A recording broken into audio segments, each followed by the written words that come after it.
Bonjour à tous, nous voici pour le tirage pour nos amis Lion et ascendant Lion. Alors c'est ascendant lunaire ou solaire évidemment. Alors ce qui est important à dire pour vous amis Lion, c'est qu'on avait vu dans le tirage pour le mois, mi-mai, mi-juin, on avait vu que sur la période du 15 mai au 25 mai, vous aviez donc la grande prêtresse ou la papesse. Elle vous indiquait un ralentissement, elle vous obligeait à prendre du recul par rapport à la situation, elle vous proposait aussi de travailler sur des projets en secret. Donc je pense que c'est vous dans cette situation-là. Imaginez-vous, vous aurez peut-être besoin en fait de reprendre des études, de retravailler un peu, ou en tout cas, si c'est pas ça, c'est tout simplement de faire une bonne introspection sur ce que vous avez envie de faire ou de ne pas faire dans les semaines à venir. Voilà, donc ça c'est important. La papesse, c'est vraiment le signe tout simplement d'un ralentissement, d'avoir besoin de prendre soin de soi.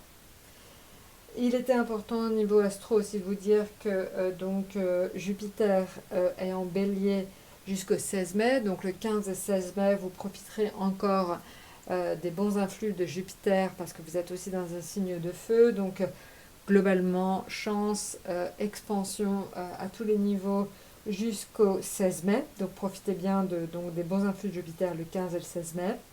Et ce qui est important à dire, c'est que Mars rentre en Lion le 20 mai. Et donc ça va vous donner une énergie assez forte. Vous allez pouvoir refaire des projets. Vous allez enfin avoir envie de repartir à l'action tout simplement en cette fin de semaine. Donc le début de semaine est plutôt calme, un peu dans l'introspection, dans la réflexion. Et la fin de semaine, vous allez certainement beaucoup plus bouger et vous mettre à faire des projets. Alors, si on regarde justement ce qui va se passer au niveau affectif. Alors, au niveau affectif, au niveau financier et au niveau professionnel.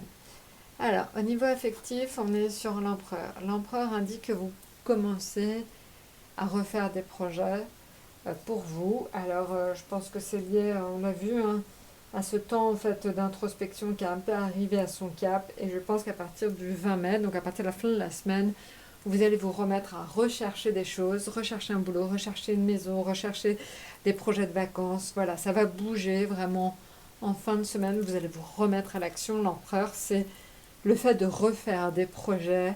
Et là, comme c'est dans le domaine affectif, c'est refaire des projets avec ses amis ou avec sa famille ou dans son couple. Voilà. Au niveau financier, donc l'amoureux. L'amoureux dans les finances, 1 million, c'est l'envie de se faire plaisir.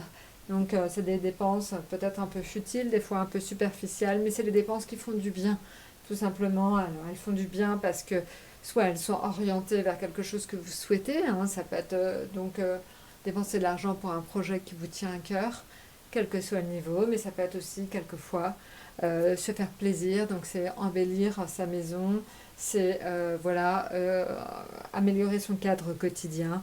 C'est aussi ça, c'est pour se faire plaisir, c'est aussi pour améliorer son quotidien. Voilà, maintenant en ce qui concerne donc le professionnel, on est sur la force. Donc vous maîtrisez tout ce que vous allez faire dans le cadre professionnel, 1 million, donc c'est plutôt extrêmement positif, on le sait. Donc une amélioration de vos conditions professionnelles. Maintenant, si on tire une carte des oracles de l'intuition, on va regarder ça tout de suite. Alors, le pont du futur, c'est marrant parce que les cancers avaient exactement la même carte, il y en a quand même énormément, donc c'est assez rare de tomber sur la même. Donc en fait, ça indique que pour envisager et que une idée et que il vous arrive le meilleur, tout simplement, c'est il faut le visualiser. Donc essayez toujours de penser positif, essayez d'imaginer ce qui pourrait vous arriver de plus agréable et forcément, de facto, ça va se produire. Donc il faut vraiment vous mettre dans un mood extrêmement positif. Voyez vraiment l'issue, imaginez ce que vous voudriez avoir de mieux pour vous et plus vous allez avancer, plus vous allez tendre vers ce but. Voilà, bah écoutez, je crois que je vous ai tout dit. N'hésitez pas de toute façon à laisser vos commentaires, abonnez-vous et surtout, je vous souhaite une excellente semaine et à très très bientôt.